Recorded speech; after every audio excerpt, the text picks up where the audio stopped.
Anything Media.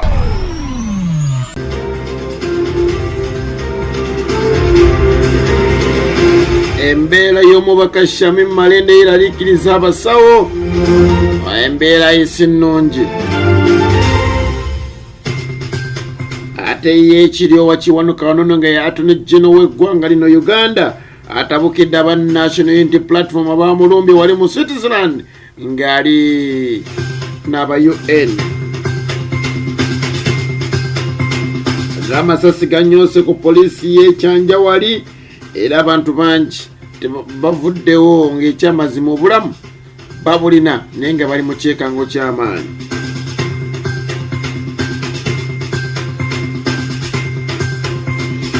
Jose chameleon ayogedde ku kivulu kya Eddy Kenzo n'agamba wa kino kya tabu.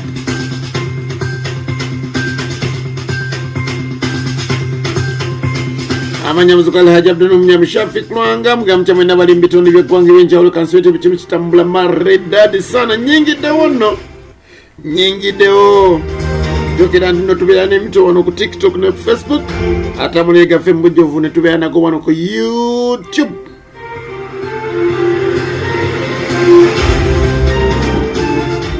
Honorable Shamim Malende okusinziira ku mawulire ge tufuna ekyamazima alabika sawa yonna ayinza okwerokera mu ggwanga okwerokera ebweru w'eggwanga Uganda okulaba nga afuna obujjanjabi obusingawo abasawo basobodde okubeera nga bagamba ekyamazima bona obulwadde buyiyitidde obulwadde bwandibanga bw'amaanyi. Ono nno olunaku lwali lwakutaano sabbiti gye tukubye emabega yasobola okubeera nga ate agenda wali erugogo bwe batyo n'asobola okuba nga yalaba ekivulu ky'ababizonto naye agenda okuva mu bizonto mwanattu nga embeera si nnungi nga taasulewo taasibyewo yali ku mimwa gy'abantu era bw'atyo n'atwalibwa mu ddwaliro nga biwala ttaka. Nga tumusabire kubanga Muhammad Segirinya ne Honorable Sewanyana Lord Mayor Salongeri asurukwaga abeera bize. Shamim Malende yatera okubeerawo ennyo wekitabukidde omulwadde w'ekibuga ekikulu Kampala n'ayingirawo. Ate g'amasasi gasobodde okubeera nga nyooka wali ali ku polisi bayitawo Kensington wali eri ekyanja jjukira nti nno emabegako sabbiiti zibadde nga bbiri wali era polisi y'ebusika asobola okuba nga nayo erumbibwa ab'emmundu era ne basobola okuba nga bakuba amasasi agaali amayitirivu ennyonnyo ddala waneno abantu bano basobodde okubeera nga balumba eno nno polisi y'ekyanja bwe batyo basobodde okubeera nga balwanagana n'abasikale abasangiddwawo baneno ne basobola okubeera nga beeyolekereza ne bawasinganya amasasi ebyasi ne bivuga naye ekyessanyu nti tewali yasobodde kubeera nga ate akosebwa ku ludda olwa polisi olw'abajambula tetumanyi kuba munnaye bayinza oba abayoddeyodde naye abatwala enkyagi. Essaawa zabadde 8 ez'ekiro ekyakeseza olunaku olwaleero olunaku olwa Mande bwe batyo banene basobodde okubeera nga balumbibwa polisi n'erumbibwa tetumanyi banene abalumba polisi ennaku zino ensangi zino banoonya ati era abannaffe abakola ku by'okunoonyereza wamu n'embwa zalabiddwako wali ekyanja okulaba nga baagala kuba nga bamanya kiki ddala ekyabadde kigenda mu maaso.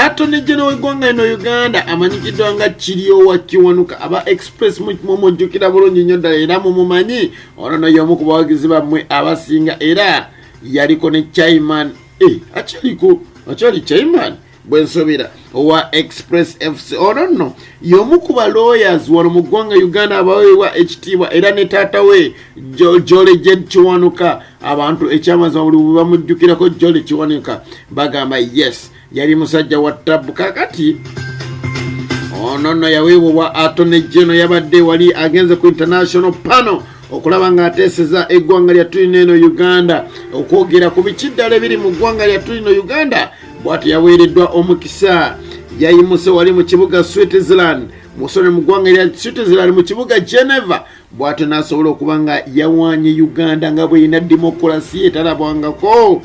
Poliisi bwayo nga bw'esobodde okuba ng'ekuuma obuntu bulamu, law and order, wamu n'ebintu ebirala ebirungi byayogedde ebiri mu ggwanga ne Uganda.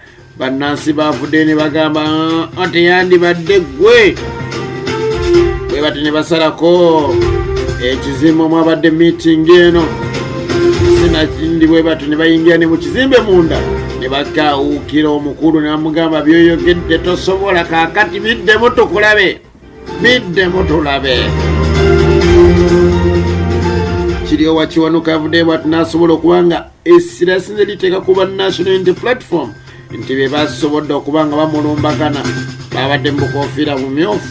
Yategereddewo bano bannuupu.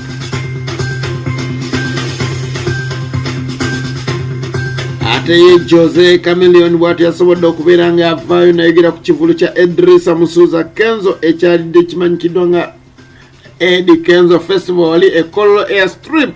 Bwe bati yavudde n'abeera ng'agamba nti ekyamazima ekivulu kino kyabadde successful era Kenzo atandise okubeera omu kwabo abasinga okuba nga bayimba wano mu ggwanga Uganda ng'oggyeko ba big 3. Ekyamazima wattabu nnyo ddala.